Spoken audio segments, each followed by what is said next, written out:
I'm a senior director at Koehr, and I want to thank you all joining me as I have the privilege of kicking off this Zero Trust session. For those of you who don't know, Koehr is an aggregator and contractor helping technology companies do business with the federal government. We represent hundreds of technologies on our contract vehicles made available through our channel programs. Many of which are helping support your Zero Trust efforts across the Department of Defense and federal civilian agencies. In today's session, we're privileged to introduce two of those key vendors in our Zero Trust portfolio, Xage Government Solutions and Nuix. Today, they'll cover key topics around Zero Trust, including authorization, access, and eliminating risks to stop attacks. So I'm going to turn it to Xage subject matter experts.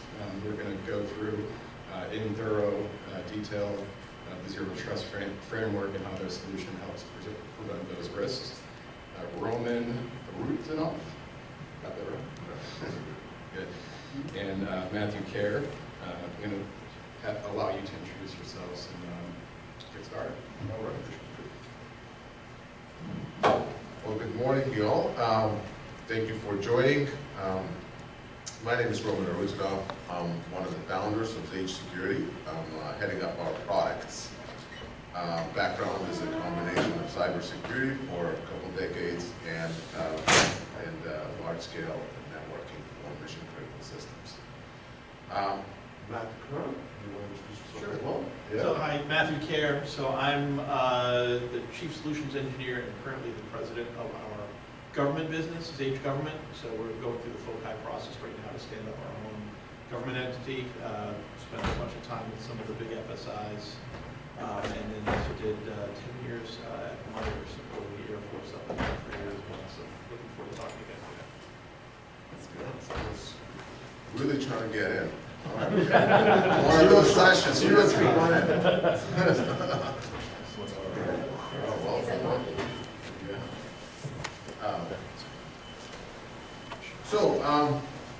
I'd like to sort of give you the main takeaway right off the bat here. So today we'll be talking about Zero Trust, and as you all know, Zero Trust is a journey, it's a strategy, but at some point it turns into implementation, right? And that's where you discover all the various challenges that no one has really talked about or told you about. Most of the solutions that you will find on Zero Trust really come from the enterprise space, and that's fundamentally different than DoD. It's fundamentally different than critical infrastructure as well. And for numerous reasons, much of that strategy that's reliant on enterprise solutions that hasn't taken into account specific DoD challenges ultimately falls short. And this is where we would like to highlight that one-size-fits solution is probably not the best idea for the DoD, as we've learned working with our customers. Maybe I could tell you a little bit more about how Xage was founded. Xage was founded really to address the most hardest to address types of environments. These are the mission-critical infrastructure, the assets, the machines, the devices, the data that are really hard to protect, distributed across the operational edge, right? These assets are often heterogeneous, meaning that some of them follow the new architectures. Some have been around for 20+ years. They're spread across large territories. We're talking about hundreds of thousands square miles. They're spread across nations. They're connected also using all sorts of different types of networks you can think about, right? At the same time, they require a lot of collaboration and exchange. Multiple stakeholders are involved. Data needs to be shared with those stakeholders. So coming up with a solution to be able to address these heterogeneous mix of assets across a distributed edge is really where Xage spends a lot of our time developing our products and solutions. And we ultimately deliver Zero Trust for the industrial and operational and military intelligent edge. Interesting story, Xage Security, I often get asked this question, where does the name Xage come from? First of all, it's really hard to name a company. All the good names are taken. So it's one of those exercises where you put a bunch of words together that you think represent your company, then jam them, together and try to come up with a, short name that's going to be recognizable and I guess easy to pronounce, though that didn't work out in our case. But so the words that we think our company is about is security. It's about the edge, and that edge being intelligent, so securing the intelligent edge. And so Xage kind of sounds like sage, wisdom, has a connotation of edge to it, and security at the end, so Xage Security, so there you go. Like I said, it's really hard to name a company. So today, we've been lucky enough to partner with all the 4 branches of the DoD, from the Air Force, Navy, Army, and Marines. We're working with the nuclear agency as well. Our products are deployed across thousands of intelligent edges, thousands of sites, and protecting millions of assets today. Some of these new customers may be in the room. We're our partners here as well. So thank you for the great partners we have for helping us out, bringing this product to market. It's been a journey. So wanted to highlight some of the challenges that we're seeing happening specifically in the DoD space and federal space. We all know that there's an increasing cyber risk today. Primary methods are through ransomware and malicious actors. They all follow sort of the same patterns. Stolen credential, stolen access method like a VPN. They infiltrate through that. They find an asset to compromise. They elevate privileges. They pivot, spread laterally. They get a hold of the data, and then that exfiltrate that data. It's a common pattern across all of the ransomware attacks. Yet we're not, and zero trust is a sophisticated method for protecting against these attacks. Its implementation, like I said, is often challenging in DoD environments. So our attack surfaces are growing. We have, over the last 15 years, there's been a 10x increase in the number of assets that's deployed into the fields, into the data centers, all the way from workloads to devices, to machines, to applications. 10x increase.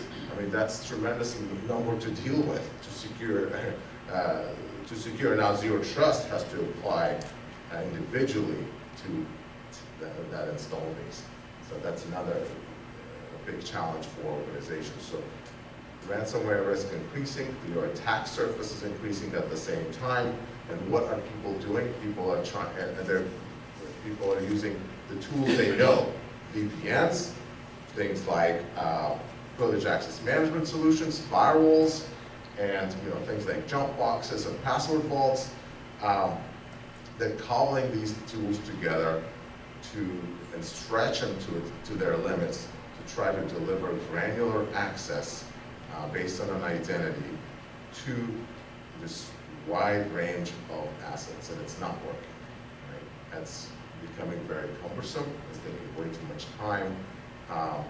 It creates vulnerabilities and gaps, and ultimately, this is the architecture or the strategy of zero trust is determined to solve. So with that, we've had a mandate that's been issued for zero trust. Matt, you want to cover in detail how that applies to Xage? Quick question from everybody. So how many of you are government? Raise your hand. Anybody DoD? All right, so about 30, and then I could assume the rest is all industry, right? The reason I wanted to ask that question is because I think, especially for those of you on the government side, I'm sure you've heard about the zero trust mandate that we need to do in the next couple of years. And then for the rest of you, in addition to knowing about that, I'm sure we've all heard about things like CMMC, which I know they just finalized the rule last week. So all of those things are sort of rooted in this notion of how do we provide security control, how do we implement security controls across our environment that addresses these different concerns. So, taking a look at the Zero Trust pillars, so this is from the Zero Trust mandate from the DoD, you've got things that you want to address around, securing your devices, securing your workloads, securing your data, securing your network. I think you'll see there's, something very analogous as well to the different levels and what are being implemented as the security controls within CMMC. So I think everything we're going to say here probably can apply equally to that, but I think one of the things we really wanted to drive towards was to highlight how we specifically within our solution are attempting to address this problem of how do you secure all these things in a way that makes sense for the enterprise. Because when you look at this, you can see there is, a whole bunch of different areas, and each one of these is, if you've ever bothered to look, and it is really sort of one of those nighttime reading things when you can't fall asleep, and look at all of the different security controls they have under each one of these. There's a lot here, and as we've actually started to work with a lot of our customers, it's a big challenge. How do you integrate this into your environment when everybody's environment is different, right? Somebody might be using Microsoft for identity management. Somebody might be using Google. You're going to have all of these different capabilities out there. You're going to have all these disparate systems out there that people are going to have. How do you secure those in a way that is not just proliferating more solutions out there where I have to go to 8 different places to manage my remote access policy, like, how I'm doing my auditing. That's what you want to make sure that you're not doing, is adding to the problem by adding more and more systems that require integration. And one of the things, we don't want to talk about this in the abstract. The second half of this, we're actually going to give you guys a demo so you can see exactly what we're talking about. But the intent is to actually have a solution that provides you a single point of view where you can configure your policies for system access, whether those things are running on Linux, Windows, old school Telnet, HTTP applications. You want to have one place where you're configuring everybody's policy for that. You want to have one place where you're actually managing and tracking your auditability and logging to see what people have access to, right? You don't want to do that in little pockets here and there. You want to have one solution that you're kind of funneling everybody through. And that's what we're going to show later on here. But one of the things I wanted to highlight, everything that's sort of a little bit more prominent in color than things that are grayed out are things that we address as part of the Xage solution in terms of security controls. We do have ones in some of the other ones that are gray. I actually want to go update this chart because when you look at that, it makes it sound like we don't cover those. We actually do have capabilities in those areas as well. But the ones that are more bold or more colorful are the ones that are really sort of strength areas for us, where we cover some of those security controls. So to break that down a little bit more, if you take a look at the Zero Trust activities that are required, in particular for the Zero Trust mandate, this is an idea of the coverage that we provide to help you implement those in a homogeneous way across your enterprise. And oh, by the way, as Roman was mentioning, not only do we do that across your enterprise, but we do that in a way that if you lose connectivity out the edge, you can continue to enforce all that policy, all that identity-based access and auditing out at the edge, even when it's disconnected. So that's one of the things that I think these guys have really done a good job at, is focusing on that environment where you're not going to have connectivity, but everything just still needs to work, i.e., oil, natural gas, and things like that. It just so happens that translates very, very, very well to the same type of tactical environments within the DoD, which is really where we're seeing a lot of adoption, a lot of uptake of our capabilities.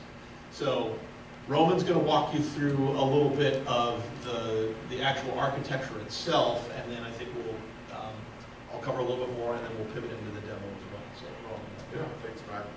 So really the Zero Trust journey really starts all around identity. It is the core principle of Zero Trust. Zero Trust is moving you from a network perimeter to an identity-based perimeter. In order to achieve that, you just got to start with an identity. And identity, it doesn't just apply to your users, the organizational users, the employees, the contractors, the partners, but it also applies to the various assets in the environment. We're talking about machines, workloads, field devices, even data. how do you actually define an identity-based perimeter around all of those assets to control interactions? So it starts with an identity, then a policy, and then a continuous monitoring and adjustment of that policy in order to deliver zero trust across the environment. I mentioned this earlier as well, but I'd like to highlight, so the challenge that exists today, that when we start talking about isolated environments with mixed assets and that are often disconnected across the edge, you start running into challenges piecing together zero trust solutions that you've implemented. So implemented solutions for segmentation. Perhaps in your field environments, these solutions are network-based segmentation products often.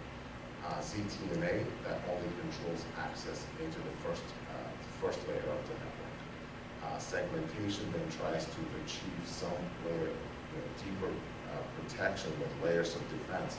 Privileged access management solutions are used to control privileged access and manage credentials. Now, your administrators are piecing together these solutions in order to deliver zero trust, and it's falling short fundamentally because they're disparate. Second, they're not truly using identity-based perimeter principles. They're actually just existing firewalls, existing password vaults, and existing remote access solutions that are operating independently and being put together into an architecture that leads to vulnerabilities, complexities, and ultimately does not deliver on its promise. With Xage, we use that identity that we've developed right off the bat to control interactions, any type of interaction, whether it's user to machine, machine to machine, user to application, and even interactions over data, using that identity-based policy applied across your entire environment. The way it works is that we overlay a distributed architecture using our mesh nodes.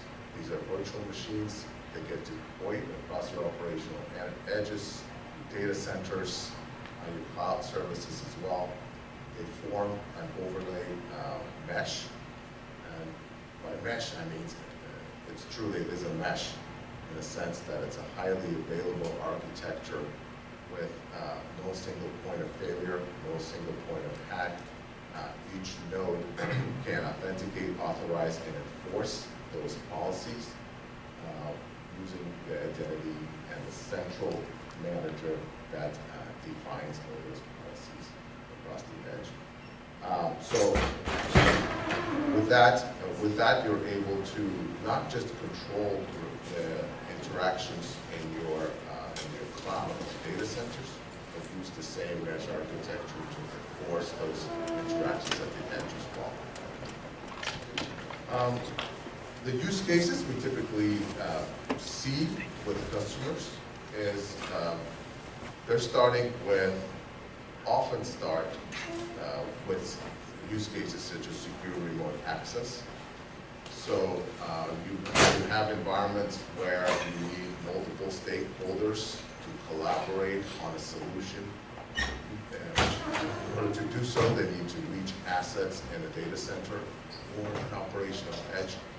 Xage provides a way to do so without requiring a VPN, without actually putting those users into your networks. Users always remain outside. Those users are validated using an identity, and that will demonstrate that as well, and only allowed to access resources in order to do their job. Sessions are all recorded for forensics purposes. You can actually see what that person did during that session, and if you don't like it, you can view on that session as well. And if you don't like it, you can terminate that session or block certain operations. Extremely useful when you have such subject matter experts logging in from all over the world to really interact and collaborate on a common problem. you don't have the expertise to solve the problem. You need to get somebody else from a remote environment, a third party or a partner to come in and collaborate with you. You're given the controls, but you're watching everything they're doing, and if there's something you don't like, you can block it right there or terminate the session. Reporting can be stored for forensic purposes. Many times we've seen situations where somebody else logs in, a third party logs in into the network, they perform something, all of a sudden things are not working the next hour, and you discover what's been done. Chasing that person was often not possible. You're scrambling to figure out what's going on, and in the meantime, the system is down and operations are on hold. That reporting that we've stored in the Xage system that tells you exactly what happened can be used to retrace those steps and fix the problem.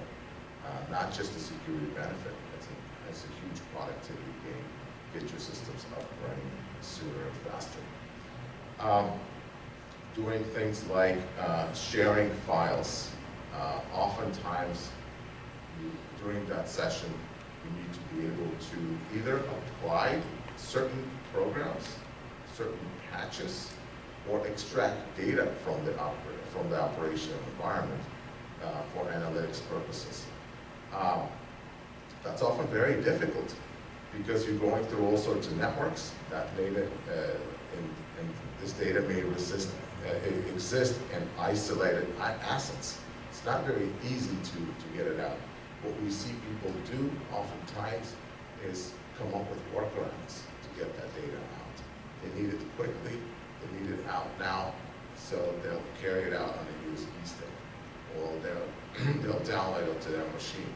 Well, that creates huge challenges and vulnerabilities. So through the Xage Fabric, we're able to easily and simply download that data. The data is authenticated using the data identity principles.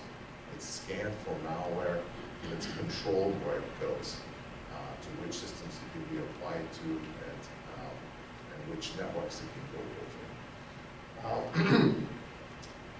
The other major use case that we see customers start with is what's traditionally been called privileged access management. Privileged access management solutions are notoriously hard to implement. I mean, I don't think there's been any customer that I've talked to that said they are done implementing their privileged access management solution. It's one of those things that as soon as you start, it's a never-ending journey, and it's arduous journey. And the reason why it's arduous is because you essentially embark yourself on a mission to discover these privileged accounts, which may exist across all sorts of different machines, and you'll never find all of them. The second reason is because you automatically get into conflict with the system administrators. Because, look, I just discovered a privileged account on this machine. What is the password? Like, I'm not giving you my password. Like, why would I give you my password? And I need to do my work. I got this, man. So I don't need to be giving my password to anybody. And then often the response is, well, I'll just put it in a vault so that it doesn't leak out, right? It doesn't get so if you're moved to another project, we still have the password, right? And they're like, okay, we'll put it in the vault. But then what happens is that the next step in that journey is, well, I'm going to start changing that password on you, and I'm going to start rotating that credential all the time, and you're going to have to use my system to do any work, to do any administrative work. Well, that's immediately creates conflict, and so therefore it's an arduous journey that never ends. You never discover accounts, you never get all the credentials, you never get all the users, admins on board. Xage flips that around. Xage gives identity-based access control for all users, not just privileged users. We can control access to the asset even before all the accounts are discovered.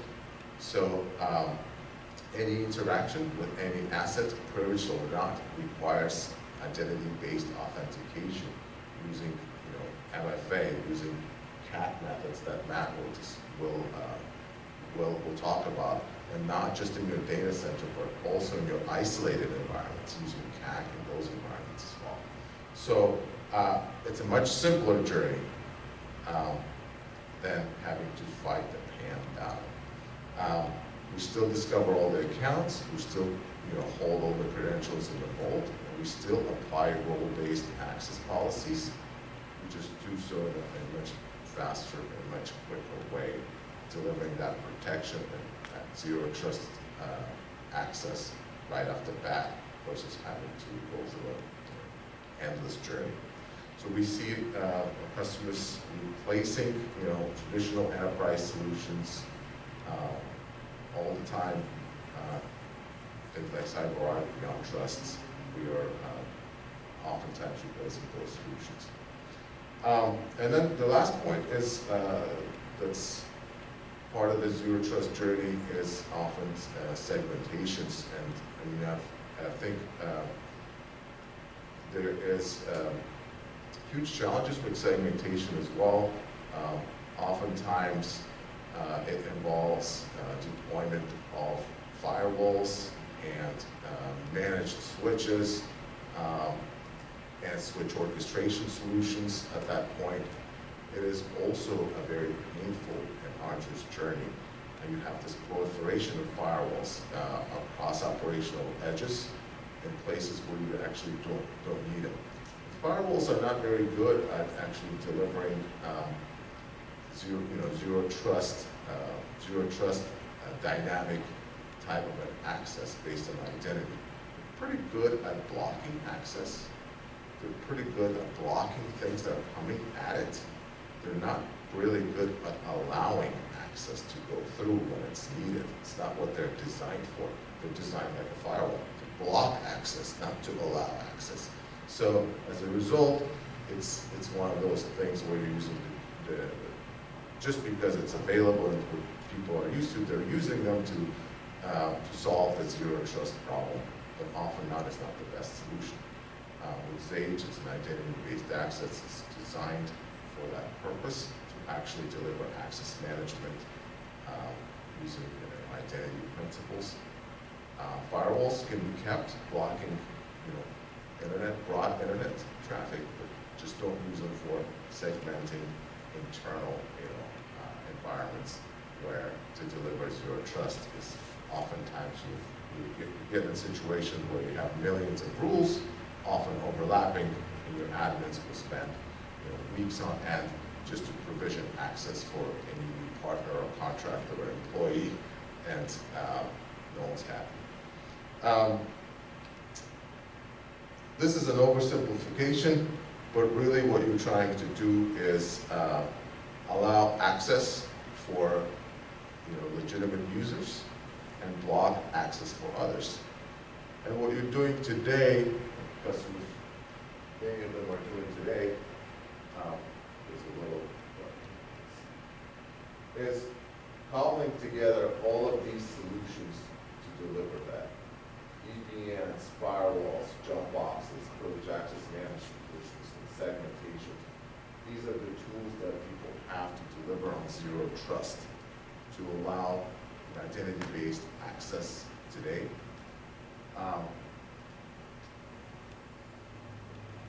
A simpler architecture that we deliver here with Xage is to use the Xage fabric to overlay on top of what already exists, eliminate the spread of firewalls, eliminate jump boxes, simplify segmentation, and simplify privileged access management with a solution that overlays on top of what you have, including isolated environments like remote sites, operational sites, your enterprise locations with data centers and cloud services, and allow access using an identity for the users and block malicious actors. Like I said before, the main attack pattern, and this is applies to all ransomware that you'll be hit with, or at least 90% of it, is a stolen credential, stolen VPN account. They get in, they pivot and spread laterally and exfiltrate data. Xage is able to eliminate that using the zero trust approach, using an identity-based authentication with eliminating the VPN and make it applicable to not just your critical machines, but also your field assets and data. Matt, do you want to go deeper into how that applies into a security architecture? Click ahead, because I think this will actually set the stage a little bit for what we're going to show you in a little bit here. And I'll try to get through these quick, because I know everybody likes to see things actually working as opposed to staring at slides. So, to give you an idea of what you're going to see, there's really two elements to what you heard Roman talk about. There's how we actually build the policy, how we actually manage identities and stuff like that. That's all handled within components of our architecture that handle the management.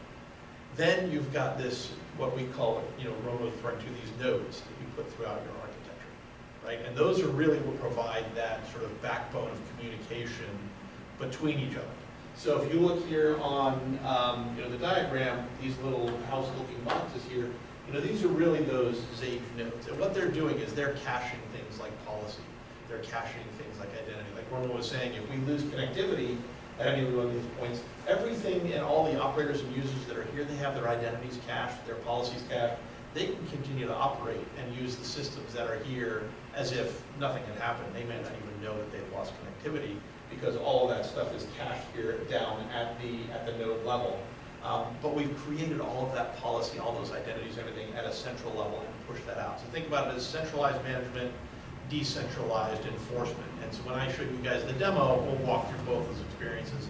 We'll quickly walk through what it looks like from the manager perspective, so you can see, to Roman's point earlier about how everything starts with an identity. We'll give an identity to a user, we'll give an identity to an application, we'll give an identity to a system, we'll create the policies to marry those together, and then we'll switch over and show you, okay, as a user, what does that look like? I log into one of those nodes, could be any of these nodes, right? That's part of the mesh. That's my entry point into the system, and I'll see just the systems that I have access to by policy, whether it's associated with a set of privileged credentials or whatnot. I will only see the things that I have access to. I will click launch, and I will get now an interactive proxied experience into that device that's fully reported. So we have the auditability and stuff like that as well. So that's going to be sort of what we show you in the demo. A couple of things I just wanted to highlight about why this is important and why it was designed this way.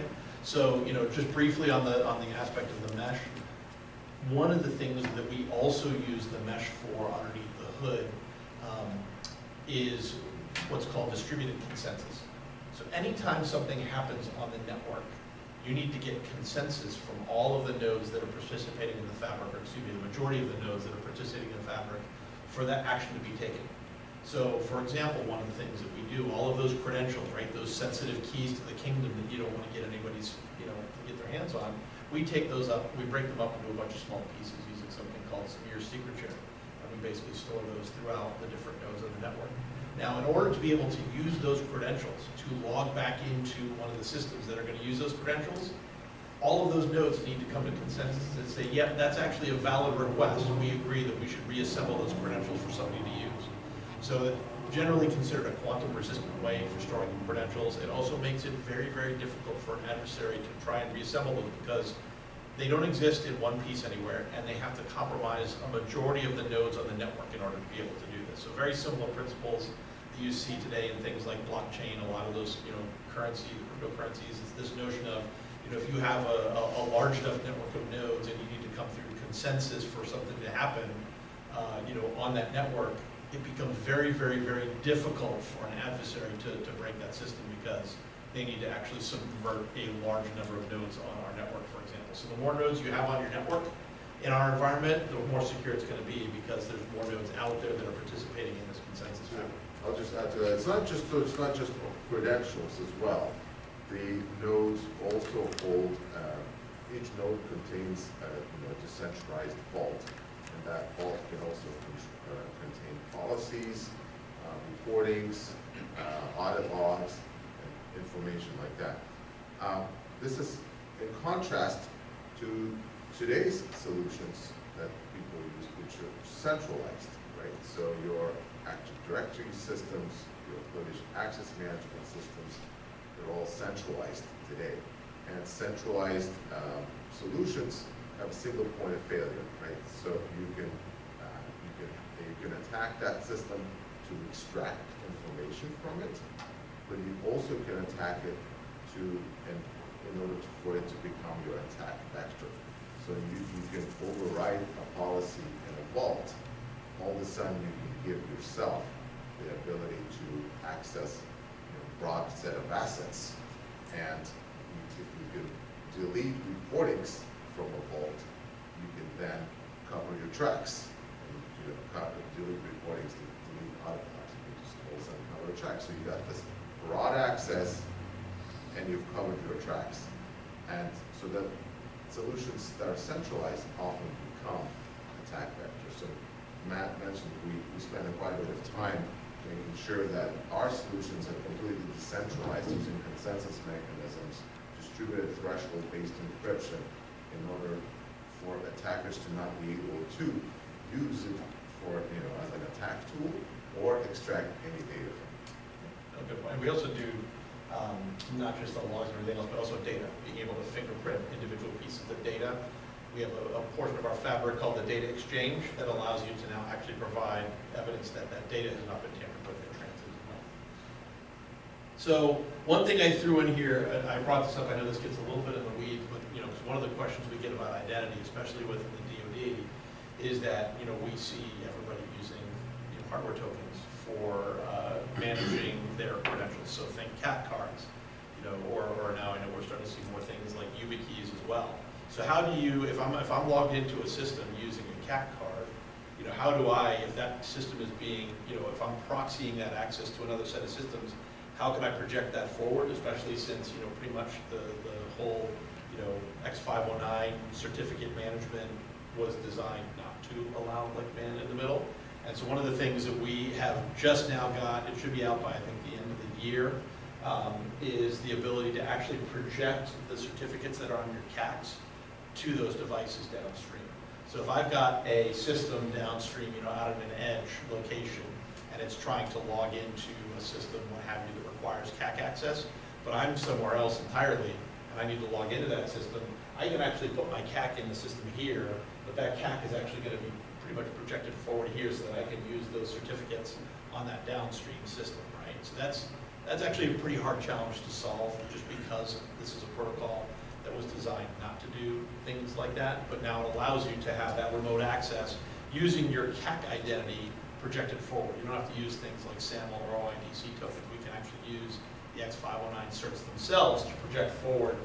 So I didn't want to bring that up because that's something we've gotten a lot of questions about, especially since CACs are so pervasive across the DoD, and we do see people wanting to use that downstream, and that's inevitably a question of, well, how are you going to do that? Well, that's something we're going to have out by the end of this year to be able to project those certs that are on your CACs forward to other devices via the systems you're accessing downstream. So a couple quick slides here, and then we'll pivot over to a demo. I think this is sort of the last two or sort of the get off the stage slides. I do want to tie this one back a little bit to what I mentioned earlier about achieving your goals around CMMC and the Zero Trust mandate. Is if you look at some of the benefits we have here, I think those are the challenges we really have seen with our customers that we're trying to address, right?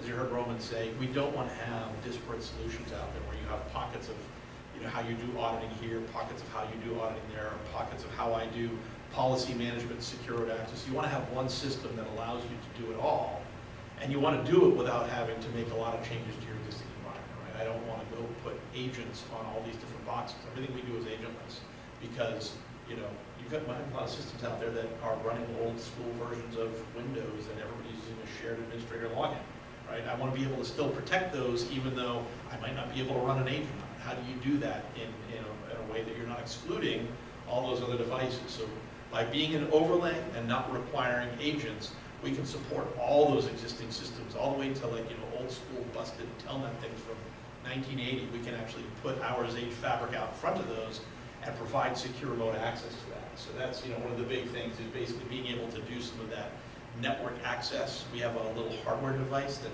is used in complement with some of these use cases. So if I've got an old busted telnet device, we all know that that's, you know, plain text and all that other stuff. I can put one of our hardware nodes out in front of that old telnet device, and now that's going to force everybody to come through our fabric to get access to that to the telnet device. We'll manage the credentials, as Roman was saying, so now nobody else has access to those credentials. They're managed by the fabric as part of that vault, and everybody else is coming in with their own identity. And maybe they're coming in with their own identity with things like multi-factor authentication. So now you've taken this old and busted telnet device that maybe only has a single root password, and I can give everybody identity-based access with multi-factor authentication at the device. So that's why we do the overlay. We don't want to put agents on there. We want it to be applicable to all the devices in your system. And we want to be able to do that in a way that doesn't, you know, make proliferate more and more systems out there managing all of these different types of controls that you're trying to implement as either part of the Zero Trust overlay or CMMC. So bottom line, and then we'll pivot over to the demo because I know that's what usually people want to see, and I'll leave about 20 minutes to do that. You know, what you're going to see here, we'll show you the manager. We'll actually log into some nodes and show you access of how we're driving access to those by policy. And you know, I think I covered a lot of these here, but you know, one of the nice things is next summer is where we're going to start to see, I think, level 1 CMMC performance, right? That these types of things are coming up real quick. How do you do this quickly? I think that's one of the things that we speak to is by being an overlay, we can give you that quick deployment. We can get this out there and protect all the systems that you currently have in your environment without having to go touch each one of those individual systems. As Roman was saying, also, we're not going to go then discover all the identities and everything else and all the passwords and access control mechanisms that all these other systems that you have out there. You know, we can start with, you know, just going through and saying, okay, I know this one set of credentials accesses the system. I'm going to set up our fabric so it uses those credentials, and it's going to rotate those credentials. When it accesses the system, everybody else has to still use their own identity to log into the fabric. So we kind of give you that ability to meet those Zero Trust and those CMMC controls without having to make a lot of changes to your infrastructure, which makes it a very quick implementation, but also very secure. Because now you have, as Roman was saying, the ability to record. And I like to almost equate it to like having a TiVo, right? When you look at the recordings, you know, being able to go look at somebody's SSH session and scroll through it like it's a TiVo button to see, oh, they accidentally typed rm-fr/root and wiped away the, you know, I don't know who did that. And now I can actually go through and see that. I'll show you what that looks like when we get in here. So let's pivot over. I got to turn on my Wi-Fi sharing because we don't actually have Wi-Fi in this room. So give me 1 second. So while you guys are doing that, I have a question. Yes, for please. tools that you use for mesh, and you work with government, I saw that it's FIPS compliant, but has any assessment been done? Because that's one of the hard points that usually stops from implementing into DDIL type of. Yeah, so we're in the process of being added to Overmatch Software Armory on the Navy side, working with PMW 790, technical director there, and we're also working with BU Digital Lab, the director Justin Pinelli, and his team. So we're definitely making forward progress with being within the confines of what is expected. Just most people don't want to use new tools that are not already in the program, and if somebody already did the homework, basically, they could just use that as a risk. Yeah, absolutely. We also have a ATO with CBC2 on the Air Force side, basic planning control, and IL4 analysis environments. So we don't have an ATO with Navy yet, but our understanding is after we get through the Overmatch Software Armory process, raise process, yeah, that would be a natural next step. So Say Army. can you guys all see this, or is this too small? Can we try to pull it up? I know that's something I try to pull it up. That's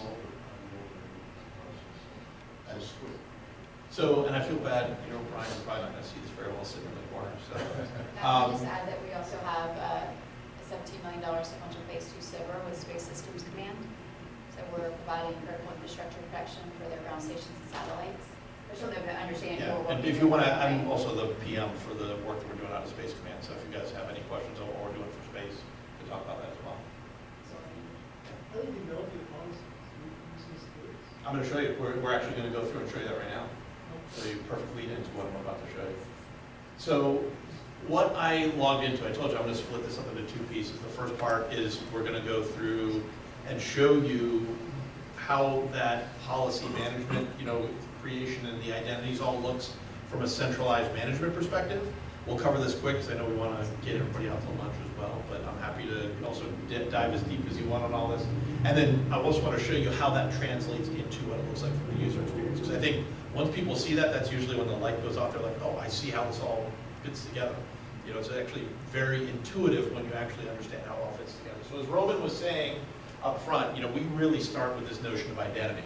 And it's not a complicated thing. We've got this notion of users, right? A user's identity. Maybe we bring those in from Active Directory, maybe we bring it in from an LDAP server. We can do all of those, we can do multiple of those at the same time.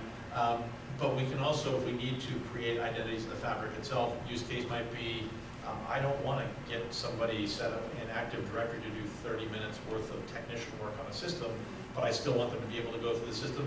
I can very quickly set them up with an identity here and say, okay, you're going to have access to this system for this 60-minute window, and that's it. And oh, by the way, we're recording your session, we're going to watch what you're doing. So we have the flexibility to have everybody in the enterprise come in through an enterprise source, like Active Directory, but at the same time, we can also create an identity for individual use cases if we want. So in my users, you'll see I just have a couple here that I've created. One of them came in from my Keycloak identity management server. Some of these are just for different demo use cases. What I'm going to show you here is we'll log into a couple different demo users to walk through that. But you can see I'm pulling people. Most of these, with the exception of this guy right here, came in created locally. Everybody else was created, this guy right here was created, actually brought in from another identity management server, which we can set up.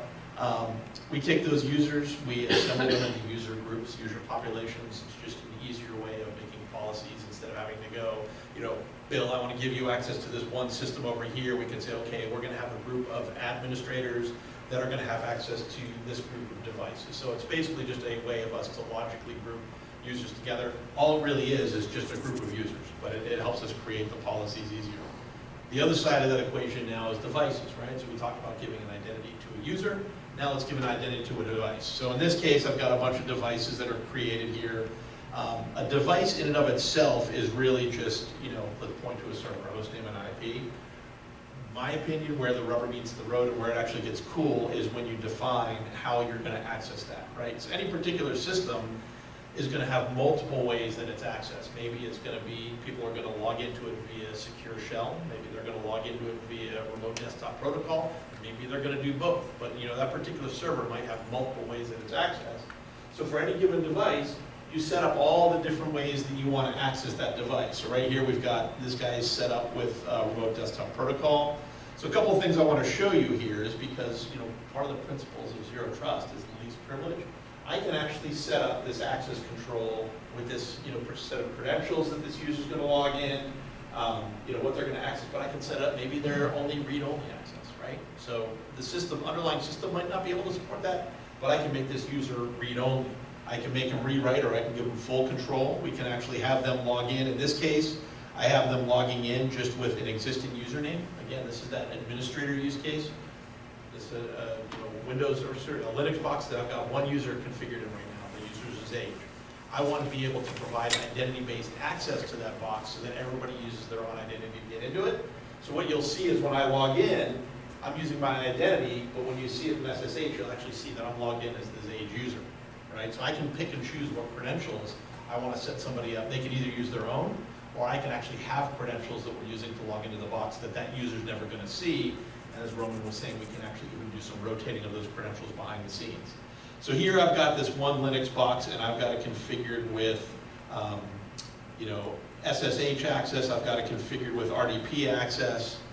And then basically what we do is we take those device access methods, and we assemble those up into device groups. Same principle as users. It's just an easier way of saying, okay, if I have an administrator group, maybe they need to have access to these 3 SSH consoles.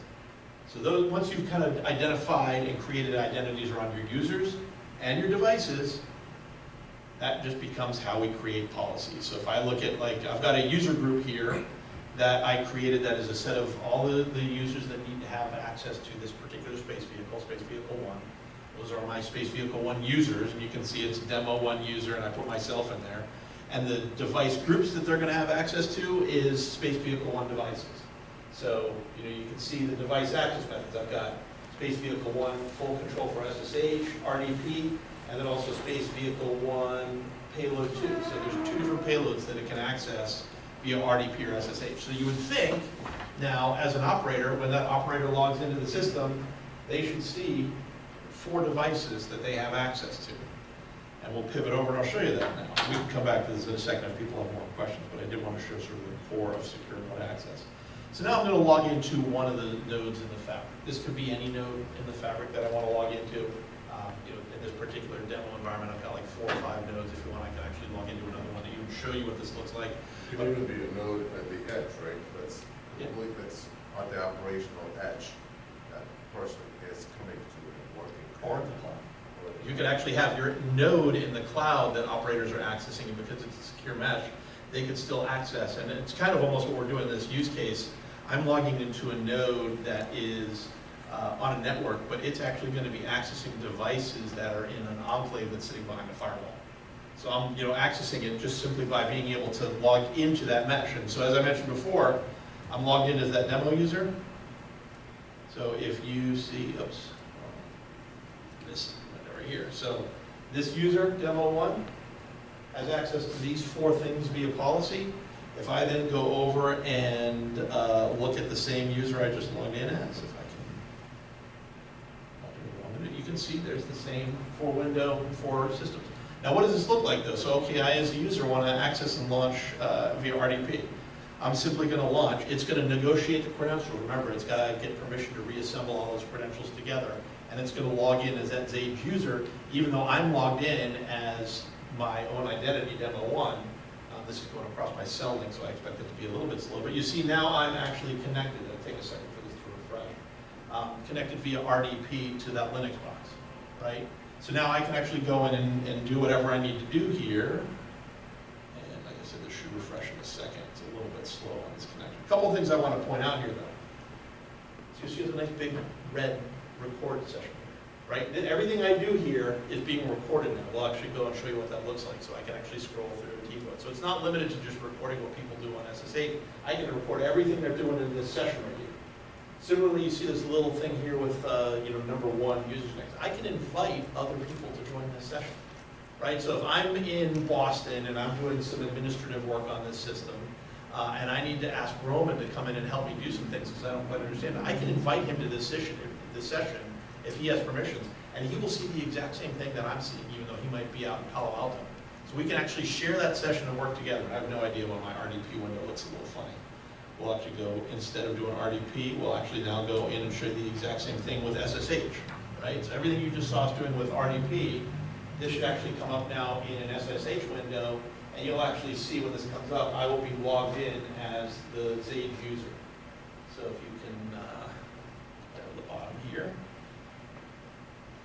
this is sort of small. You see I'm logged in as Xage on SSH, right? And now this is the same thing. It's all being recorded. So if I wanted to go back over to that management console, let me log out of this because it will take a second for those to be processed. And if we go into our sessions, look at session recordings. So you'll see this one was from the October 22nd. This was that RDP session that I just logged into. So hopefully this will come up in a second. Like I said, the cell network is a little slow, but here you can see it's actually playing back what I did on that. What might be more interesting is the SSH one, if that has come up yet. Nope, it hasn't. I'll play the previous one just to show you an SSH. So here's, you can actually see and play back everything that somebody did in an SSH session. Right? Try doing that in just a regular SSH terminal session. You can't do that, right? So we actually have the ability to fully record what people are doing in SSH and play it back, and I can just simply scroll back and forth through it like it's in TiVo, right? So that's that auditability, the ability to go back and see what people did while they were on a system and who accessed what. All that logging, all that audit history is available to know So here's the session recordings, but I can also go back into the logs and tell you everything that a particular user interacted with. So let's pick up that demo user, right? I can actually see everything that this demo user did across all the different systems in the enterprise, right? So here they're logging into, they're logged into this particular edge node. They're accessing this particular system if I drill in, and I can see that for my entire environment, right? So every single system they access in the enterprise is all captured here for that one user, right? So try doing that for every device in your enterprise from one location, from a single pane of glass. Maybe I can also point out things you didn't see, right? So as you would expect to, normally you would see somebody opening up an agent, trying to establish a connection, try to use a VPN client, and VPNing in. You didn't see any of that.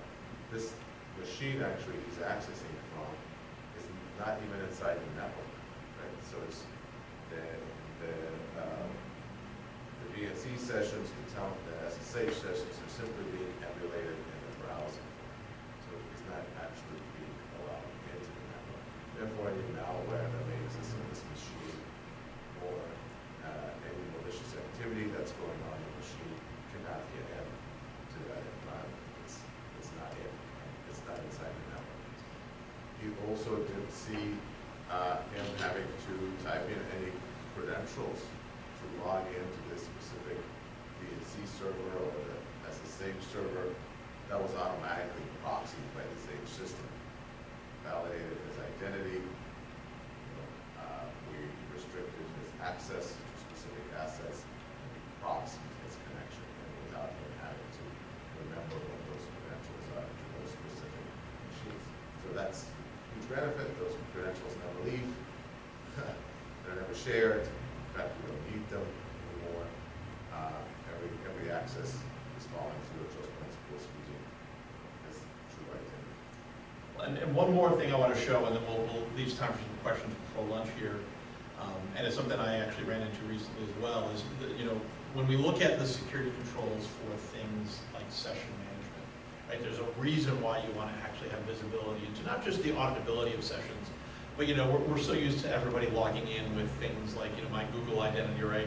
Hey, use Google to log in or use something else to log in for single sign-on. So now let's say you've got a user who's used their Google single sign-on to log into Slack, and you need to terminate that user for whatever reason, right? So you terminate their account in Google, but what if they still had an active authenticated session to Slack, right? That doesn't get terminated, so they can still go in and participate in Slack unless you explicitly go in and then also disable their accounts everywhere else, right? So one of the things here I want to point out is if you're actually funneling everybody through a single system for managing their policy and managing the sessions, those changes take effect almost instantly. So right now you can see this is the user that's logged in. Like I said, you heard me say that he's got access to these 4 systems. Let's say for whatever reason I wanted to take away certain access for him because he should no longer have access. I want to say, okay, this particular role should no longer have access to, say, these 2 space vehicles. So I'm going to update the policy on the manager side of things. And you'll see I didn't even have to log out. They don't even have access to those anymore here. They're just gone even before I could switch screens. So now they cannot go back and access those systems. Similarly, you heard Roman mention this before, if I'm logged in as an SSH user, right, and we notice somebody doing something malicious, so let's let this come up for a second here. And once the SSH session comes up, let's say I'm watching what somebody's doing here in the management console, and I actually want to terminate their user access. Let's give this a second as well, because I know this cell network is crazy slow. But I can actually go in and I can terminate these sessions just simply by going in here and clicking terminate session. I don't know if this is actually the one that's associated with the one I was just in, but that'll be terminated instantly, right? Those users will just be kicked out and they'll be, I don't think that was the main session though. They would instantly be sent back to the, to their login property. Yeah, I guess it was, so it kicked me right back out to log in, within a matter of seconds. So as soon as you make a change to somebody's policy, they will no longer have access to those systems. All of their active user sessions will be terminated, right? It's not, you don't have to worry about touching all the other systems that are out there. Oh, I got to go terminate them in Slack. I got to go terminate them in GitHub. I got to go terminate all these other active sessions. I can do that all from one spot as soon as that user's credentials have been revoked. And that's actually important because, like I said, I don't think people realize that with all this stuff that we see today with things like Google single sign-on or Microsoft single sign-on, those credentials, once you've got an authenticated session, there's nothing that says, well, if this credential is terminated, I need to terminate this session as well, right? We just showed you that we can actually do that, right? So as soon as that credential's gone, those sessions are terminated. Those users can't even see those systems to access them anymore. So that's really sort of a key piece for those security controls around session management that a lot of people don't actually have in place today to meet those CMMC compliance required criteria, zero trust criteria. So with that, I know we're probably, 10 minutes before we want to leave for lunch-ish. So leave some time for some questions. Sure, go ahead. So like, just seeing this for the first time, allowing the user or another second person to connect as well. In your rules, you're designating it by individuals, right? Can you guys create rules like using ABAC as well instead of just by individuals? So, no, but that's certainly a partner opportunity. We've actually got folks that we work with specifically around, so all of our software is 100% API driven, right? So there's a really nice, elegant REST API underneath the hood. So one of the things that we can do, depending on how you actually want to determine what attributes are associated. So think of us as basically the place where you would marry up a user group or a user identity with a device, or device access. And we're going to establish that connection. And we also provide the UI for you to configure that, but you also can configure that programmatically as well. So if a user has a particular attribute, you can just make the API call to associate that user group with a particular device group based on that attribute. We're doing some of that stuff. I was curious because you mentioned tying to existing data sources like Active Directory and all that would pull from other obsolete data sources. And how the UI create these rules, which so you can actually use some additional fine-grained access control and that the UI looks like, okay, this person's able to do this particular privileged access role on this particular SSP, and he's trying to connect to the system that's not on the same SSP or something like that. Yeah, so right now that's an area that we've done integrations with some folks who can do that really, really, really granular, translating an attribute to a set of policies that they should have in the system. And it's actually, I think we did it in the span of like an hour. Like it's very easy to manipulate the API to make those associations. So I think it was kind of, we provide the raw material to create those policies and those associations. And we can also do it here in the UI and stuff like that as well. But when you get to some of those use cases, which are going to get much more detailed, i.e. like a much more complex ABAC scenario, very easy to integrate that same thing. That's just, you see this attribute. And we've done some of this now. We can talk about that offline with some of the partners we've done folks, where we're actually building that out as well. Yeah, there's ways to get location, attributes, time attributes as well, both location of the user as well as location of the various systems. So you can feed that into the APIs and that will consider part of the policy. Any other questions? Yeah. How much storage capacity would this require? Because if you're reporting on your session, that's a lot of storage.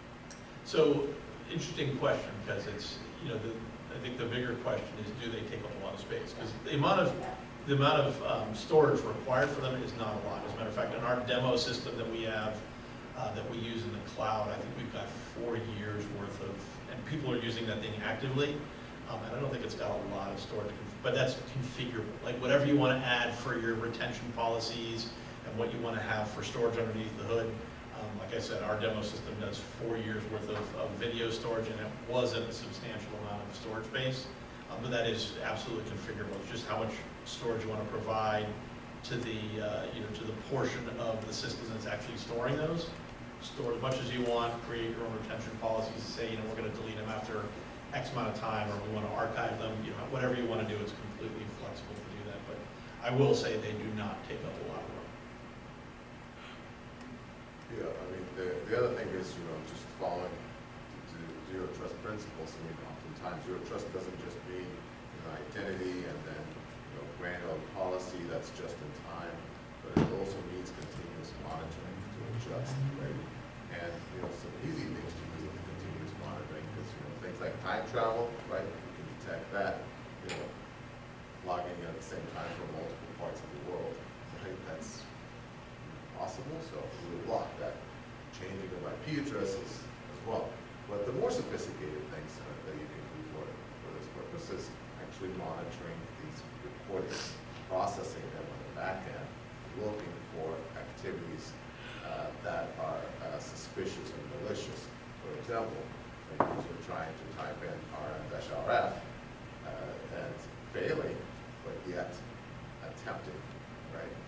You're seeing that it could be processed via video recordings or, there's a number of various AI tools our customers have used as well. Process these recordings and then adjust the policies, right, for that specific user. So does Xage have its own learning as well as scene? Yeah. So I would say both. Let me pivot back over to the manager here. So we do, I mean, there's some things that we do, obviously. So when I, get to my dashboard here, I can see some things. There's alerting here, recent activity, everything that's going on, in terms of, people accessing different devices, other types of alerts and trends that we see. We've got this level of reporting, but we can also get really, really granular also in what we feed. So we're not going to be a full-blown SIEM. We're going to work with whatever products you guys have in place to integrate and be a data source in there so that, for example, when, we are reporting a user accessing a particular device, maybe want to feed that into some other SIEM tool that may also be getting logs from that device that says, oh, this malicious stuff is happening. So that example I just gave where I'm logged in as a Xage user. So your log that might be coming off that system and said, oh, this Xage user just did something malicious. But I don't know who So now by feeding our logs into that as well, I can correlate my identity of demo user 1 with that Xage user. So now somebody can look and say, okay, I see demo user 1 was logged in as the Xage user when they typed, rm-fr root and caused the entire file system to be blown away. So yes, we can also provide a very rich set of data to your other tools that you need for either reporting, SIEM, what have you. We also have some stuff here, and I didn't show it, but we also even have, behind the scenes, we actually do have a Grafana instance if you want to go through and even create your own reports, and we have a whole bunch of custom reports that come with that now. I think that came out in one of our more recent releases, has all of that available as well. So you can create custom alerting dashboards. We actually had an internal contest to see if we come up with some of the more interesting metrics and dashboards to come out of that. So there's a lot of flexibility that you can do there to create customized dashboards and scenarios for your own environment as well. And it's a great segue for the second half of the session in the afternoon, what you're going to see from Nuix around the ability to do deep dive user activity monitoring, essentially live forensics on the box to see what's happening. So that correlation from the access to the device and then having that visibility on the device of what's actually going on and being able to see that from a different aspect and deep dive. Is there a different application? Yes. We plan that transition. So, well, I guess one other question is, if I was on Space Vehicle 1 and decided for RDP or not necessarily switching to Space Vehicle 2, what type of research would you guys have? So it depends, because it's funny you say that, because that's actually one of the things that we're the use case we built out as well. I'd actually have to I can show you. I mean, there's a number of different policies. So one of the use cases we built those space vehicles for was exactly what you mentioned. So don't think RDP.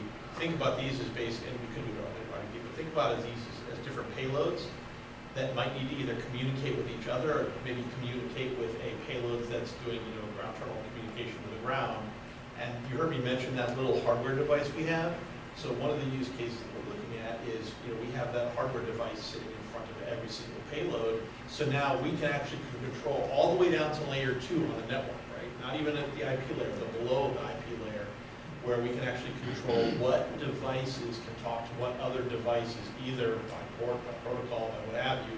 So that's doing that network level access control, essentially making every payload, it's like a micro-segmented enclave of one device.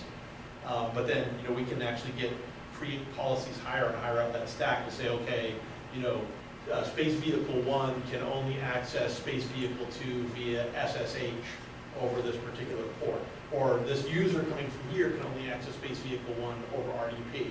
So we can create, as Roman was showing here, you know, what you saw me do with RDP is a user-to-device policy, but we can also do device-to-device policies as well. And that's where we're getting into that really granular layer 2, layer 3 on the network, saying this device has access to this device, and it's basically controlled via those, what we call our Xage enforcement points, or ZEPs, So, XOPs. yeah, maybe I can also add to that, you know, you may be thinking, why not just keep the firewall, right? And it's for protecting access from lateral movement, right?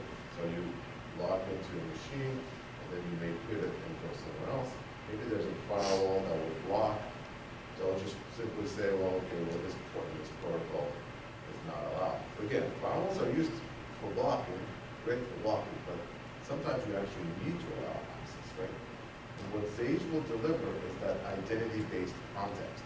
We'll actually know who logged into that first machine. And that identity context is then preserved as they go to the next machine. So for that identity, you know, Matt, he's allowed to go from machine A to machine B using SSH or RDP and do it. But if Roman logs into machine A, he's not allowed to go to anywhere else. So that identity-based context is critical in the zero trust implementation.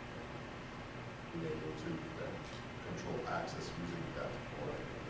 Does that answer your question though? Because it's basically we can get down to creating policies that dictate level, you know, layer 2 and layer 3 network access, as well as by device level. Yeah, from my analysis, we get back to that single session. They violate something? Yep, since everything's being basically passed through either the ZEPs or the Xage nodes, we can terminate those sessions as soon as we notice something malicious happening. So you need a person is not It'll also be API driven, so if you have some other system, like your SIEM system says, oh, we just noticed some, you know, adverse user behavior, we want to terminate their sessions, you just call the API and say terminate these sessions associated with that user. So yes, we can absolutely do that. Yeah, for this validation, we show the 790 demos that's connected to San Diego to Hawaii to the lab, I guess, the lab environment.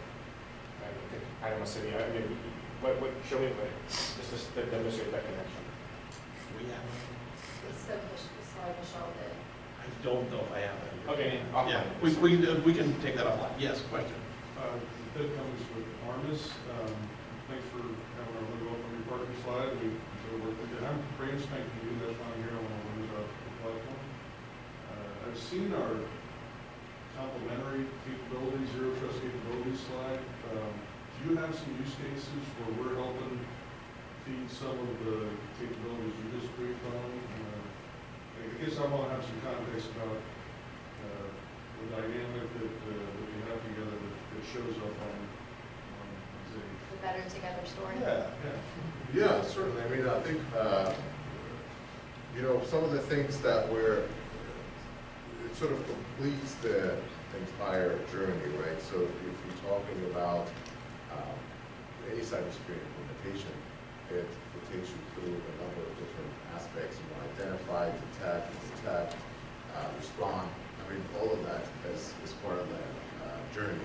So some of these parts are being addressed by Armis and the partnership with Xage as well. So we can seamlessly take customers, for example, from ability to visualize what's going on in their operations to being able to protect now with granular access control, zero trust-based access control. And it is part of a single workflow. It doesn't actually require disparate tools. We have strong integrations at the API level with Armis product as well, where that data gets fed into Xage and vice versa gets fed back into Armis as well. So you can suck in, for example, information from Armis about things like what assets do I have, so you can form policies, protection policies around them. You suck in vulnerability data on those assets as well, so you can further restrict those policies around assets that may be highly critical and highly vulnerable, and then and implement them and enforce them through Xage. and vice versa. You can get information from Xage about interactions that are happening with identity-based interactions, right? Who's the actual user, who's the actual machine interacting with these assets, and send it back to Armis to enrich the interaction map in that part. So it's a partnership that's been around for a little bit now, but it's expanding. Anyone else? Anybody know what time lunch starts? 5 minutes over, all right. Okay.